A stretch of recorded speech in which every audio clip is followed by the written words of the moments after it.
Olá a todos, aqui é a professora Jéssica, tudo bem com vocês? Nesse vídeo eu trago um resumo da obra de Paulo Freire, Professora Sim, Tia Não, Cartas Quem Ousa a Ensinar, para os concursos de professores de Campinas e Itatiba da Banca Vunesp. Antes de mais nada, se você é novo ou nova aqui no canal, inscreva-se, deixe seu like e compartilhe o vídeo para o conhecimento chegar a mais pessoas. Lembrando que o material que será apresentado nessa aula ficará o link para download gratuito na descrição do vídeo. Vamos lá para o resumo? No título já do livro do Paulo Freire, ele já traz aqui o objetivo da obra, que é a valorização docente. No caso, o livro aborda os desafios e a identidade do professor. Por que Freire diz que a gente tem que rejeitar o termo tia? Eu, quando comecei a trabalhar em escola, comecei a trabalhar como inspetora de alunos, lá na rede estadual aqui de São Paulo, no cargo de agente de organização escolar. E os alunos nos chamavam de tia, não chamava de agente de organização escolar. E quando eu passei a ser professora, principalmente na educação infantil, mas também no Fundamental 1 já me chamaram de tia. No começo, eu achava que quando as outras professoras achavam ruim, ai, não me chama de tia, não sou irmã da sua mãe, do seu pai. Era algo grosseiro. Dependendo da forma como fala, né, para a criança, para o aluno, realmente é grosseiro. Mas por que a gente tem que rejeitar o termo tia? Por conta de não cair na armadilha de desvalorização profissional. Porque a tia, né, que é a irmã do pai ou da mãe da criança, ela pode até cuidar daquela criança, mas ela não tem a formação pedagógica que nós professores temos para exercer aquela profissão. Porque a escola não é só um lugar para deixar as crianças enquanto a mãe e o pai estão trabalhando, mas sim é o local onde vai desenvolver as aprendizagens daquela criança e também o seu desenvolvimento como ser humano, como um todo, emocional, físico, cognitivo e também ter ali o seu conhecimento de mundo. Então, os profissionais que estão ali são formados para aquele objetivo. Portanto, não é uma simples tia que está ali para cuidar. Por mais que a educação não se desassocie do cuidar, até o cuidar também tem um olhar pedagógico. Então, por isso que Paulo Freire diz que nós, professores, devemos rejeitar o termo tia. Freire explica que quem ensina é também um aprendiz e que, apesar de prazerosa, a atividade docente requer seriedade, preparo científico, preparo físico, emocional e afetivo, além de exigir ousadia, pois promove um envolvimento emocional. Então, alguns também acabam desassociando algumas falas das obras de Paulo Freire. Pensa que Paulo Freire diz que professores e alunos estão no mesmo patamar, quando a gente pensa em uma educação horizontal. Não é que aluno e professor são a mesma coisa, estão no mesmo patamar. Eles são diferentes. O professor tem um conhecimento específico, o aluno é um aprendiz. Quando a gente fala em uma educação horizontal, é a promoção do diálogo, uma educação dialógica, no qual não é uma hierarquia que o professor está lá em cima, que só manda, só despeja. O aluno também tem conhecimento de mundo e sabe muitas coisas que o professor não sabe. Então, ali há uma troca para a construção do conhecimento e não a transmissão. Portanto, ser rotulada como tia é assumir uma relação de parentesco e, a partir desse discurso, constitui-se a desvalorização, pois ser tia nunca poderia ser uma profissão. O autor não tem intenção de desvalorizar a tia, mas valorizar a professora, explicitando a importância da formação política do professorado. Então, muitos falam, principalmente nos meus grupos do WhatsApp, de estudos de concursos, de acompanhamento de concursos, não falar de coisas políticas, mas a educação é um ato político, porque Paulo Freire sempre defendeu que é por meio do conhecimento, tanto professores quanto os alunos irão fazer uma revolução social, principalmente pensando na classe trabalhadora, que é a classe que está inserida na educação pública.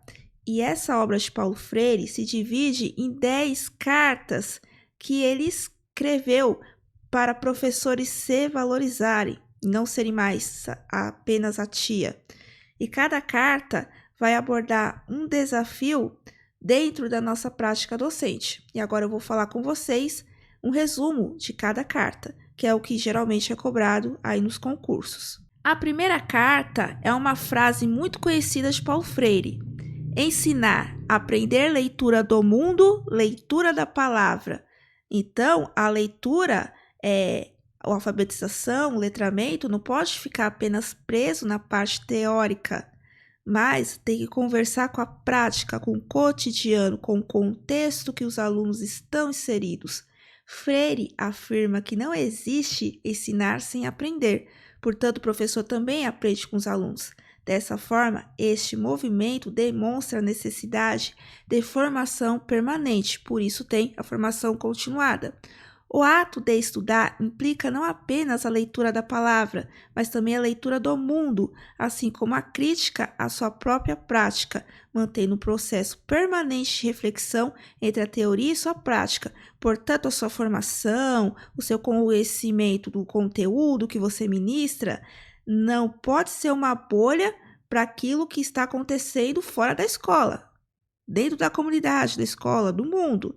Então, você não pode ser um professor passivo, um professor alienado. Segunda carta, não deixe que o medo do difícil paralise você, principalmente quando você sai da sua zona de conforto. Por exemplo, eu sempre estava acostumado a pegar aulas na educação infantil e esse ano peguei no ensino fundamental 1, ou vice-versa. Daí você já entra naquele pânico, porque todo ano você está acostumado a pegar o mesmo ano de turma ou a mesma faixa etária, dar sempre as mesmas atividades, como se todas as crianças ou estudantes fossem iguais. Daí, quando precisa sair da casinha, fica aquele desespero.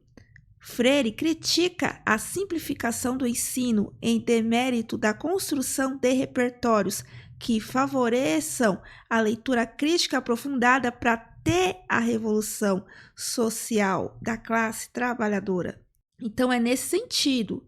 O seu planejamento não pode ser mais do mesmo. Como eu falei, os estudantes, as crianças não são iguais e você também precisa ter o olhar do mundo. Terceira carta. Vim fazer o curso do magistério porque não tive outra possibilidade. A prática educativa é algo muito sério. Então, muitos professores, infelizmente, são professores porque era mais fácil, era a nota mais baixa para entrar no SISU, para conseguir o ProUni, para conseguir uma bolsa, porque era mais barato, porque eu precisava fazer EAD e era mais fácil do que as outras formações.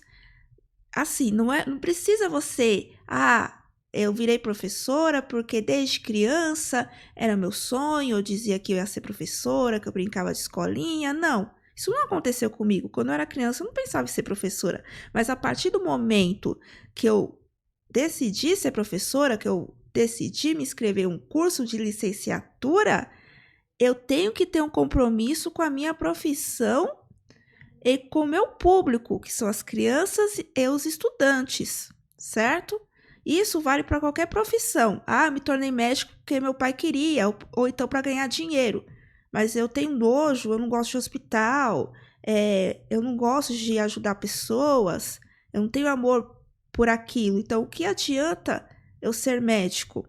Então, não é trabalhar por amor, igual alguns políticos dizem, para não pagar um salário decente. Mas a partir do momento que você escolher uma profissão, você tem que ter respeito por ela.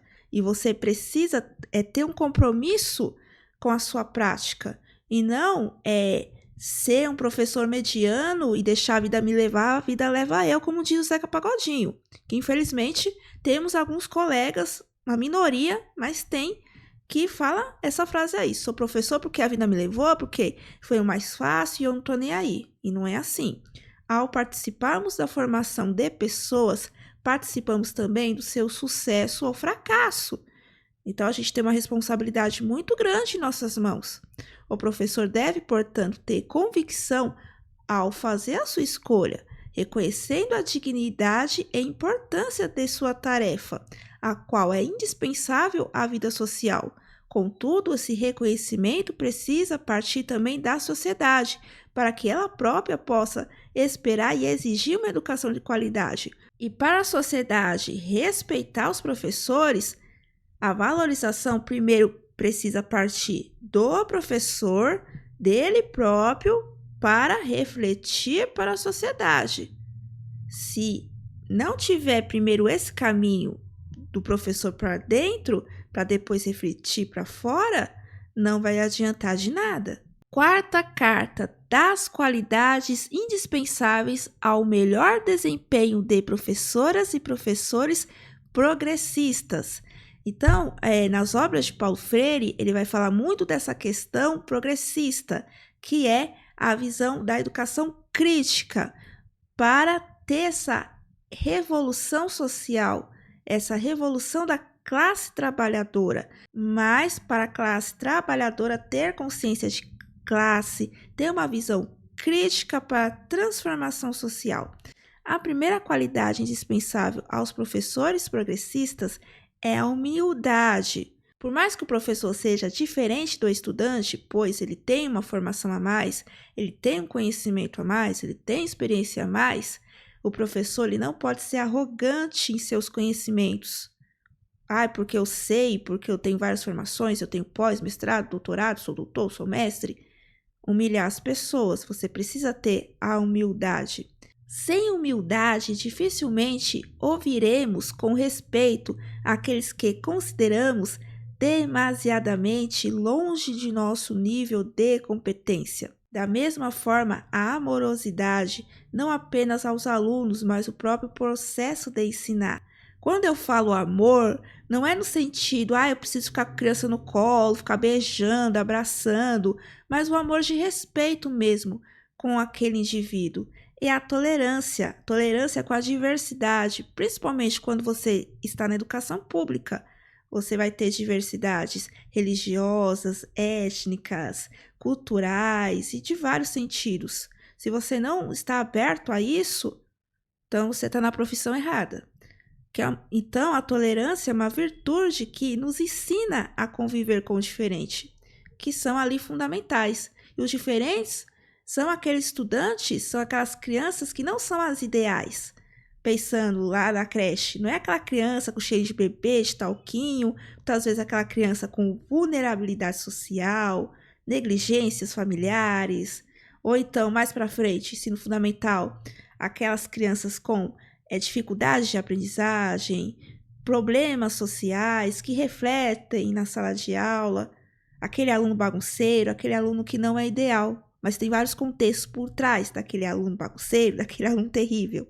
Então, você precisa ter também a questão da tolerância, a coragem para comandar e educar nossos medos, bem como a segurança que demanda a competência científica, clara, política, integridade e ética, também são qualidades apontadas. Portanto, você também precisa ter domínio do conteúdo que você está ministrando, daquilo que você planejou. E não ser aquele professor canastrão que entra na sala de aula, fica ali batendo papo com os alunos, aquele professor que acha que é adolescente também, igual tem uns aí no TikTok, né? E quer ser ali o parceirão, mas vai ver o conteúdo dele, ele não tem conteúdo, tá? Ele não tem repertório científico, ele não tem domínio daquilo que ele ministra. E os alunos também precisam ter conhecimento do conteúdo, eles precisam se apossar do conteúdo científico, cultural, político, porque senão eles não terão embasamento para uma formação social crítica, que aqui o Paulo Freire defende. Não se pode esquecer ainda da competência da capacidade de decisão da eticidade, da alegria de viver e do equilíbrio entre a paciência e impaciência. Então, você também não pode ser aquele professor autoritário que grita, manda calar a boca, deixa de castigo, mas também você não pode ser passivo, perder o domínio sala de aula, perder o domínio das situações. A paciência sozinha pode levar à acomodação, ser um professor passivo. A impaciência, por sua vez, a um ativismo irresponsável. A quinta carta é aquela que eu mais gosto, porque todo mundo um dia teve ali seu primeiro dia de aula com o professor. É natural que em seu primeiro dia de aula o professor sinta medo, insegurança e timidez. Para que o professor vença todos esses obstáculos, é necessário que ele os assuma. Então, realmente, eu estou inseguro, eu estou com medo, eu estou tímido, é meu primeiro dia de sala de aula, eu sei que eu tenho dificuldades, mas bora lá. Eu só vou superar se eu começar, se eu tiver a iniciativa. O professor deve atentar-se para que consiga ler e entender a classe que está diante dele, notando as peculiaridades, realidades, histórias de cada aluno. Deste modo, Freire fala que o saber arrogante precisa ser desvencilhado. Portanto, aí também entra a humildade, reconhecer que tem dificuldades porque está começando agora e não ter um olhar arrogante. Ah, meu primeiro dia de aula, meus primeiros dias de aulas foram desastrosos. Ai, porque a educação tá uma droga, porque os alunos são ruins, porque a escola é péssima, que a gestão é isso, que não sei o quê. E você tem alguma culpa nisso? Então você também tem que ver ali o que você precisa melhorar e não só ficar botando a culpa no outro. Sexta carta das relações entre a educadora e os educandos. Quando deixa de existir uma relação coerente entre o que a educadora diz, o que ela faz, a prática educativa é um desastre, pois diante dessa contradição entre o fazer e o dizer, o educando tende a não acreditar no que a educadora diz, apenas espera o próximo deslize. Portanto, aquilo que você combinou com a sua turma, você precisa levar até o fim. Porque se você se contradiz nas suas falas, nas suas atitudes, os alunos não são bestas. Daí você acaba perdendo o domínio da turma. Então você precisa ter um compromisso com aquilo que você fala e o que você diz com a sua turma. Isso é uma das coisas mais essenciais na prática docente.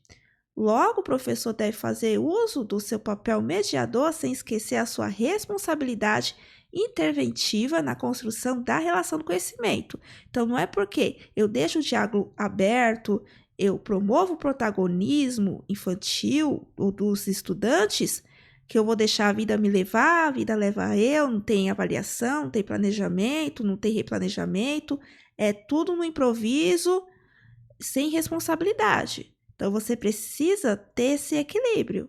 E outro ponto importante dessa sexta carta é que não adianta o professor dizer que é militante pela educação, que quer transformar a educação, que quer ter um olhar crítico, independente de partido, tá? Direita, esquerda, enfim.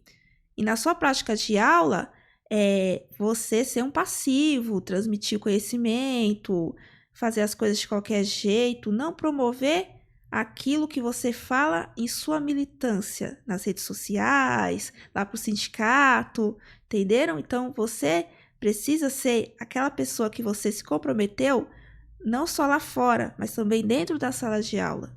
Sétima carta, de falar ao educando, a falar a ele e com ele, de ouvir o educando a ser ouvido por ele. O educador que aprende a ouvir o aluno terá muito mais chance de ser ouvido por ele. Errado estará o educador que entende ser sempre ele a dar a palavra final sobre tudo. Então, a partir do momento que você abre o diálogo com os estudantes, você ganhará o respeito deles. Principalmente no Fundamental 2. Eu estava no Fundamental 2 ano passado, no meu cargo de professor de geografia, e logo no começo eu entendi que não adiantava eu chegar com os dois pés na porta querendo impor respeito. Então, precisa ter essa parceria com eles. Essa experiência equilibrada entre falar ao e falar com os estudantes é essencial para a formação de cidadãos responsáveis e críticos. Então, perceba a diferença. Falar ao. Então, quer dizer, eu estou falando, só eu falo, só eu imponho, é algo de cima para baixo. E com, eu estou promovendo o diálogo, eu estou construindo algo, eu estou ali na horizontal. Não tem uma relação de ganho de poder entre um e outro. Portanto, essa discussão conjunta é exercício da cidadania. Oitava carta: Identidade cultural e educação. Freire frisa a necessidade de o educador conhecer a realidade social de seus alunos, o contexto que está inserido aquela escola, aquela comunidade. Assim terá uma concepção mais clara para sua própria identidade, em que a identidade de uma pessoa está associada à classe social a que pertence. Por isso que Paulo Freire sempre fala da questão da consciência de classe, enfatizando sempre a importância de respeitar as diferenças e valorizar o contexto social dos alunos, como a maneira de cada um se expressar e falar para ter a construção do conhecimento e o exercício da cidadania, remetindo lá à sétima carta. Nona carta: contexto concreto, contexto teórico, que é a praxis, né, que a gente fala, que é a junção ao mesmo tempo entre a teoria e a prática. Paulo Freire salienta a ideia que as relações entre a teoria e o saber da prática são indicotomizáveis. Aborda a importância da formação permanente e a indispensável reflexão crítica sobre os condicionamentos que o contexto cultural tem sobre os educadores, seu modo de pensar, agir e seus valores. Ressalta a importância de procurar sempre entrelaçar o contexto concreto e o contexto teórico, pois é impossível ensinar conteúdo sem saber como pensam os alunos. Pois é impossível ensinar conteúdo sem saber como pensam os alunos no seu contexto real, contexto concreto, ou seja, sua cotidianidade. Então, pensar no cotidiano dos estudantes. Então, por exemplo, eu estou ensinando matemática. Eu preciso trazer para os estudantes contextos do cotidiano deles, trazer a matemática para o cotidiano para que aquela ciência faça sentido em sua vida prática. Senão vai ficar no algo teórico, algo que não vai ser aplicado na vida real, e logo perdendo o sentido da construção daquele cidadão. Assim é importante saber o que eles já sabem para a partir daí ajudá-los a aprofundar os conhecimentos que já possuem, bem como apresentar a eles aquilo que ainda não sabem. Então esse é o papel do professor. Por isso que existe a didática. É na didática que a gente vai ali perceber como os alunos pensam. É a partir da sondagem a gente vai saber o que eles sabem e o que não sabem. E é a partir dali ter o planejamento para a construção desse conhecimento. E chegamos aqui na última carta, 10ª carta, mais uma a ver a questão da disciplina. Está escrito assim no livro, tá? Mais uma vez a questão da disciplina. A 10ª carta aponta a questão da disciplina como um princípio básico nos diversos contextos de aprendizagem. Ao professor cabe a construção dos saberes com seus alunos e não transmitir conhecimentos. E para que se consiga de fato essa construção, antes é preciso que ele se prepare. Por isso existe o planejamento. Invista numa formação sólida, de domínio do seu conteúdo e abrangente, tornando-se, enfim, produtor do conhecimento que lhe foi ensinado. Portanto, muitas vezes tem disciplina da sala porque o professor ele não tem planejamento, ele vai no improviso, ele não tem ali domínio do conteúdo que está apresentando, ele não tem didática, então a turma percebe e logo faz ele gato e sapato. Ou então o professor indo lá naquela carta, o que ele fala, ele não coloca na prática, então ele não segue os combinados também. Então tudo isso faz perder a sala e logo ter muitos problemas de indisciplina. E para fechar aqui a reflexão final da obra, para Freire, o professor não é um mero transmissor de conhecimento, mas um agente de transformação. Aí vem a transformação social. A formação sólida e contínua é indispensável para produzir e construir saberes juntos aos alunos. Aprender é um processo tanto social, no coletivo, como também individual. O professor deve lutar contra a reprodução de desigualdades, promovendo oportunidades equitativas de aprendizagem. Portanto, é no meio da sua prática que ele vai conquistar o respeito e valorização para ser chamado de fato professor e não tia. Então, eu fecho aqui o resumo aqui dessa obra de Paulo Freire e só lembrando que eu tenho apostila tanto para o concurso de professor, no caso PEB 2 anos iniciais e professor adjunto 1 da Prefeitura de Campinas, como também para os cargos de professor lá de Itatiba de PDI e também PEB 1. Cada apostila custa R$ 30.